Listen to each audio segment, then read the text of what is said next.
Hello friends, हमारे YouTube channel में आपका स्वागत है। दोस्तों, पिछला वीडियो क्लिप हमारा गॉस थ्योरम से था। आज हम गॉस थ्योरम के अनुप्रयोग को लेकर के आए हैं, एप्लीकेशंस ऑफ गॉस थ्योरम। तो गॉस थ्योरम के अनुप्रयोग में हम गॉस थ्योरम का उपयोग करके विभिन्न आकृति के आवेशित वस्तु के कारण विद्युत क्षेत्र की तीव्रता को निकालते हैं। तो आज हम गॉस थ्योरम का पहला उपयोग देखेंगे कि किसी बिंदु आवेश के कारण विद्युत क्षेत्र की तीव्रता कितनी होती है। तो सबसे पहले तो हम गॉस थ्योरम का उपयोग करने से पहले उसको एक बार देख लेंगे कि है क्या है ये गॉस थ्योरम। गॉस थ्योरम में कहा गया है कि किसी बंद पृष्ठ से गुजरने वाला संपूर्ण फ्लक्स जो होता है वो उस बंद पृष्ठ के अंदर संपूर्ण आवेश का 1/ε0 गुना होता है। यानी गॉस थ्योरम का उपयोग करने के लिए हमको कम से कम एक ऐसा बंद पृष्ठ चाहिए जिसके अंदर उस आवेशित वस्तु का होना जरूरी है जिसके कारण हम विद्युत क्षेत्र की तीव्रता निकालना चाह रहे हैं। तो यहाँ पर एक बिंदु आवेश Q है, इसके कारण इस बिंदु P पर विद्युत क्षेत्र की तीव्रता निकालनी है और गॉस के थ्योरम का उपयोग करके। तो गॉस थ्योरम का उपयोग करने के लिए सबसे पहले हम एक गॉसियन पृष्ठ की कल्पना करते हैं, गॉसियन सरफेस की कल्पना करते हैं और उस काल्पनिक पृष्ठ को खींचते हैं। तो गॉसियन पृष्ठ को खींचने से पहले हमको ये ध्यान देना है कि वो गॉसियन पृष्ठ कैसा होना चाहिए। तो गॉसियन पृष्ठ बंद एवं उस बिंदु से अवश्य गुजरना चाहिए जहां पर विद्युत क्षेत्र की तीव्रता ज्ञात करनी हो। यानी गॉसियन पृष्ठ को खींचते समय यह ध्यान रखना चाहिए कि वो पृष्ठ उस बिंदु से अवश्य जाए जहां पर हम विद्युत क्षेत्र की तीव्रता निकालना चाह रहे हैं।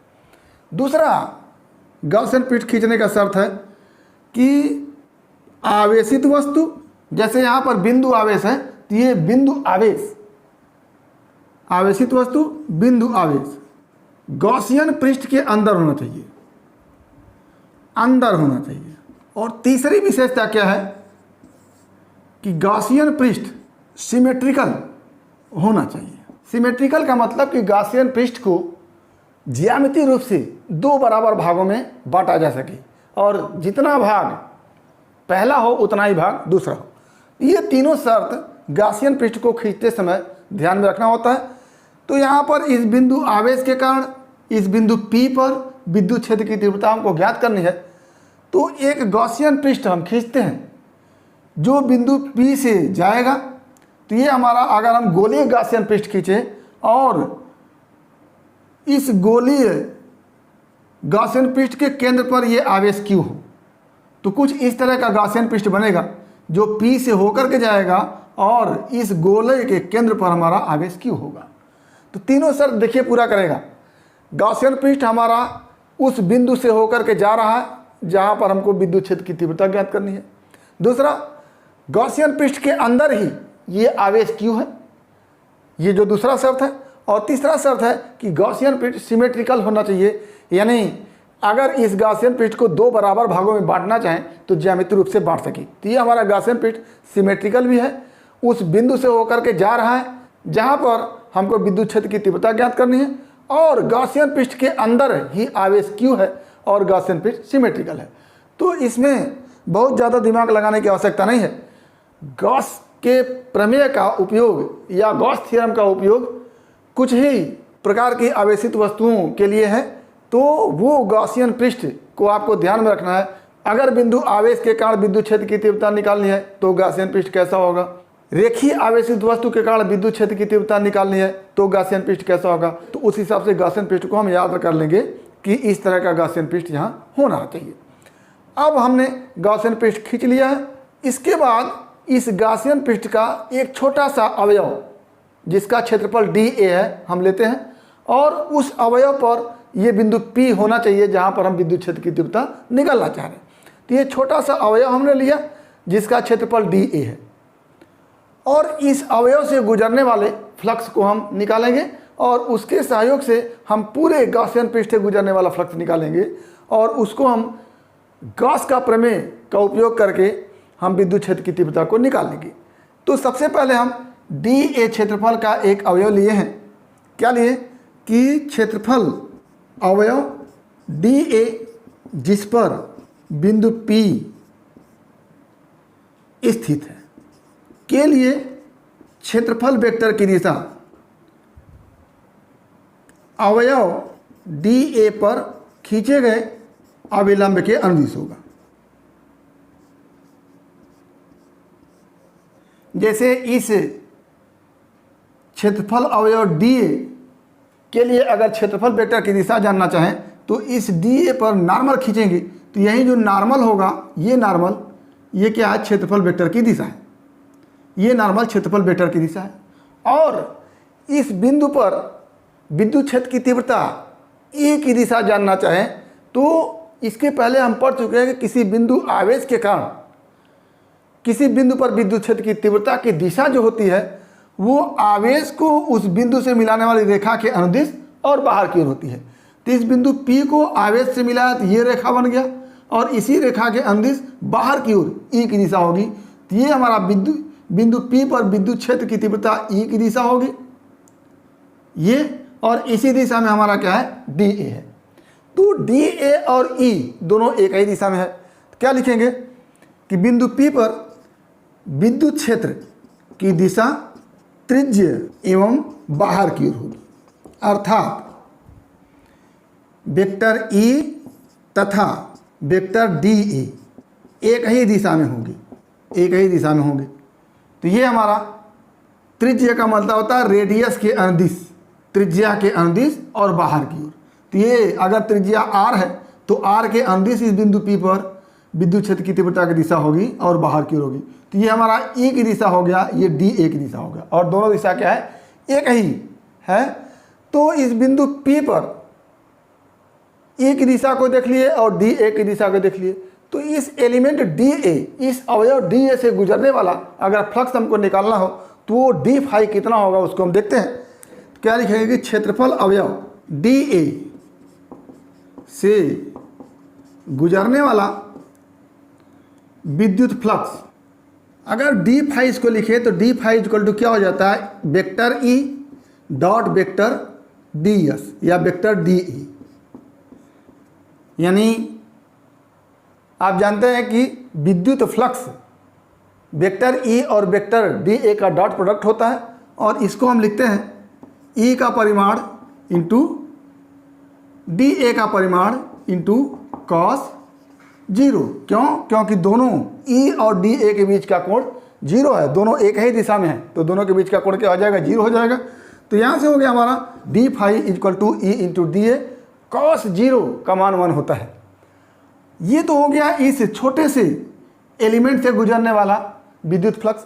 अब पूरे पृष्ठ से गुजरने वाला जो विद्युत फ्लक्स होगा उसको निकालने के लिए हम क्या करेंगे इन दोनों का समाकलन कर देंगे। क्या हो जाएगा पूरे गॉसियन पृष्ठ से गुजरने वाला विद्युत फ्लक्स, अगर इसको पूरे को फाई लिखें तो फाई इक्वल टू इंटीग्रेशन कर देंगे, बंद इंटीग्रेशन जिसको कहेंगे, क्योंकि ये गॉसियन पृष्ठ क्लोज है तो बंद इंटीग्रेशन होगा किसका d फाई का, और d फाई इक्वल टू क्या है E और DE, ये हो गया। अब चूंकि E का मान चाहे यहाँ देखें चाहे यहाँ देखें चाहे यहाँ देखें, या अगर ये दूरी r कांस्टेंट कर दिया जाए तो E का मान यहाँ कांस्टेंट होगा तो E बाहर निकल सकता है। तो क्या हो जाएगा यहाँ से imply that phi is equal to ये E बाहर निकल सकता है E और इंटीग्रेशन DE, ये हो गया। और यहाँ से implies that phi is equal to क्या हो जाएगा phi is equal to E into पूरे गोलीय पृष्ठ का बंद समाकलन करना है, क्लोज इंटीग्रेशन करना है। तो पूरे छोटे छोटे अवयव को लेकर के अगर पूरे पृष्ठ का हम बंद समाकलन करें तो पूरे गोलीय गॉसियन पृष्ठ का क्षेत्रफल निकल जाएगा। तो क्या हो जाएगा E इंटू इसका मान हो जाएगा पूरे गोले का क्षेत्रफल 4 पाई आर स्क्वायर, यानी फाइव इक्वल हो गया E into 4 pi r square. लेकिन गॉस थ्योरम के अनुसार क्या होता है कि इस बंद पृष्ठ से गुजरने वाला जो संपूर्ण फ्लक्स है वो 1/0 गुना होता है किसका, इसके अंदर जितना आवेश है। तो गॉस के नियमानुसार क्या होगा, गॉस प्रमेय के अनुसार क्या लिखेंगे, बंद पृष्ठ से गुजरने वाला संपूर्ण फ्लक्स, इसको अगर हम फाई कर रहे हैं तो फाई इक्वल टू क्या लिखते हैं 1/0 गुना किसका, बंद पृष्ठ के अंदर जितना आवेश है। तो बंद पृष्ठ के अंदर आवेश क्यू है तो क्यू कर दिए 1/0 कर दिए। तो ये हमारा अगर पहला इक्वेशन हो गया, ये दूसरा इक्वेशन हो गया। तो दोनों को अगर मिला करके देखें तो फाई इक्वल टू ये है और फाई इक्वल टू ये है। तो क्या हो जाएगा, इक्वेशन 1 एवं 2 से क्या हो जाएगा, E into 4 pi r square equal to 1/0 गुना किसका, Q का। अब यहीं से हम E अगर निकालें तो क्या निकालेंगे, E इक्वल टू 1/0 गुना Q का, ये 4 पाई आर स्क्वायर इधर भाग दे देगा 4 पाई आर स्क्वायर, और इसको ढंग से लिख दें तो क्या लिखेंगे, E equal to 1/4 pi of epsilon 0 into Q/r square. ये हमारा गॉस का प्रमेय उपयोग किया हमने यहाँ पर। गॉस के प्रमेय के उपयोग से इस Q आवेश के कारण इस बिंदु P पर, जो Q से कितनी दूरी पर है, R दूरी पर है, विद्युत क्षेत्र की तीव्रता E equal to 1/4 pi epsilon 0 Q/r square होता है। वैसे भी हम इसके पहले पढ़ चुके हैं कि अगर ये आवेश Q है और यहाँ से R दूरी पर अगर यहाँ बिंदु P है, ये बिंदु P है, तो यहाँ पर विद्युत क्षेत्र की तीव्रता क्या हो जाती है 1/4 pi epsilon 0 Q/r square equal to E। तो ये E का मान गॉस थ्योरम का उपयोग करके हम वही निकाले हैं जो पहले हम पढ़ चुके हैं E का मान। तो इस तरह से हम गॉस थ्योरम का उपयोग करके हम किसी बिंदु पर विद्युत क्षेत्र की तीव्रता बिंदु आवेश के कारण निकाल सकते हैं। तो उम्मीद करते हैं कि आपको टॉपिक समझ में आया होगा। अगर इसमें किसी प्रकार की समस्या हो तो आप हमारे YouTube चैनल के कमेंट बॉक्स में कमेंट करके अपनी समस्या का समाधान करेंगे। और यदि वीडियो क्लिप पसंद आए तो प्लीज़ लाइक करेंगे, शेयर करेंगे, साथ ही हमारे YouTube चैनल को सब्सक्राइब करेंगे ताकि इस तरह के वीडियो क्लिप का नोटिफिकेशन आपको मिलता रहे। तो आज बस इतना ही। अगला टॉपिक हमारा होगा एक समान रूप से आवेशित चालक तार के कारण किसी बिंदु पर विद्युत क्षेत्र की तीव्रता। तो अगला टॉपिक अगले वीडियो क्लिप में। एक बार फिर आपके भविष्य के लिए बेस्ट ऑफ लक। धन्यवाद।